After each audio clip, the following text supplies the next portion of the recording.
कहानी। बहुत समय पहले आसमान में परियों का एक जादुई लोक था। वहां की सबसे प्यारी और जादुई परी का नाम था लावण्या। वह अपनी जादुई शक्तियों के लिए मशहूर थी। लावण्या का काम था धरती पर खुशियां और हरियाली फैलाना। वह बारिश लाती, पेड़ों को हरा भरा करती और फूलों को खिलाती थी। लावण्या की शक्तियों का सबसे बड़ा स्रोत था उसका जादुई हार। वह हार चमकदार और अद्भुत था। जब लावण्या यह हार पहनती थी तो उसकी शक्तियां दोगुनी हो जाती थीं। घटना की शुरुआत। एक दिन लावण्या आसमान में उड़ते हुए फूलों को खिलाने और बारिश लाने के लिए गई। वह अपनी धुन में इतनी खो गई कि उसका हार उसकी गर्दन से फिसलकर नीचे गिर गया। उसे इस बात का बिल्कुल पता नहीं चला। कुछ देर बाद जब उसने महसूस किया कि उसकी जादुई शक्ति कमजोर हो रही है तो वह हैरान रह गई। उसने चारों ओर देखा लेकिन हार कहीं नहीं मिला। लावण्या को समझ में आया कि उसका हार धरती पर गिर चुका है। वह चिंता में पड़ गई क्योंकि बिना हार के उसकी शक्तियां बहुत कम हो गई थी। उसने तुरंत धरती पर जाने का निर्णय लिया। नदीम से मुलाकात। धरती पर उतरने के बाद लावण्या एक छोटे से गांव में पहुंची। वहां उसकी मुलाकात नदीम नाम के एक लड़के से हुई। नदीम एक दयालु और बुद्धिमान लड़का था जो जंगल की देखभाल करता था। उसने घायल जानवरों की मदद की और पेड़ पौधों को बचाया। लावण्या ने नदीम को अपनी परेशानी बताई। उसने कहा, मैंने अपना जादुई हार खो दिया है। वह हार मेरी ताकत का स्रोत है। बिना उसके मैं कुछ नहीं कर सकती। क्या तुम मेरी मदद करोगे? नदीम ने कहा, मैं तुम्हारी मदद जरूर करूंगा। चलो हम मिलकर हार ढूंढते हैं। जंगल की यात्रा। लावण्या और नदीम ने जंगल की ओर रुख किया। रास्ते में उन्होंने कई चुनौतियों का सामना किया। एक पहेली वाला पेड़। एक विशाल पेड़ उनके रास्ते में खड़ा हो गया।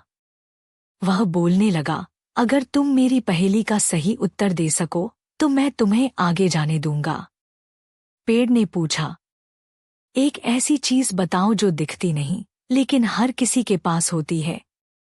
नदीम ने थोड़ी देर सोचा और जवाब दिया, छाया। पेड़ मुस्कुराया और रास्ता दे दिया।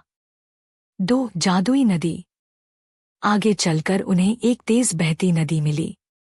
नदी का पानी इतना तेज था कि उसे पार करना असंभव लग रहा था। तभी उन्होंने देखा कि नदी के बीच एक पत्थर पर कुछ पक्षी फंसे हुए थे। नदीम ने एक लकड़ी की शाखा की मदद से पक्षियों को बचाया। पक्षी सुरक्षित उड़ गए और तभी नदी का पानी धीमा हो गया। नदी ने मानो उन्हें धन्यवाद दिया और उन्हें सुरक्षित पार करा दिया। 3 अंधेरी गुफा। आखिरकार वे एक गहरी और अंधेरी गुफा में पहुंचे। गुफा के भीतर बहुत सारे चमकते पत्थर थे। उनमें से एक पत्थर ने हल्की सुनहरी चमक दी।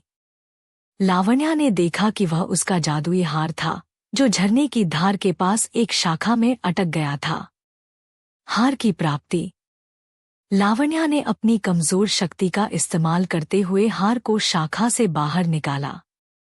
जैसे ही उसने हार पहना उसकी सारी शक्तियां लौट आईं। लेकिन इस अनुभव ने उसे एक महत्वपूर्ण बात सिखाई। उसने नदीम की ओर देखा और कहा, नदीम, मुझे समझ में आया कि असली जादू इस हार में नहीं है। असली जादू हमारे दिलों में है।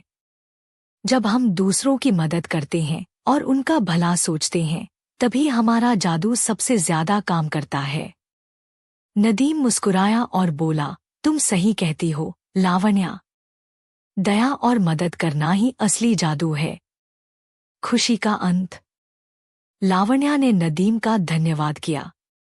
उसने वादा किया कि वह हमेशा याद रखेगी कि सच्ची ताकत किसी जादुई चीज में नहीं बल्कि दिल की अच्छाई में है।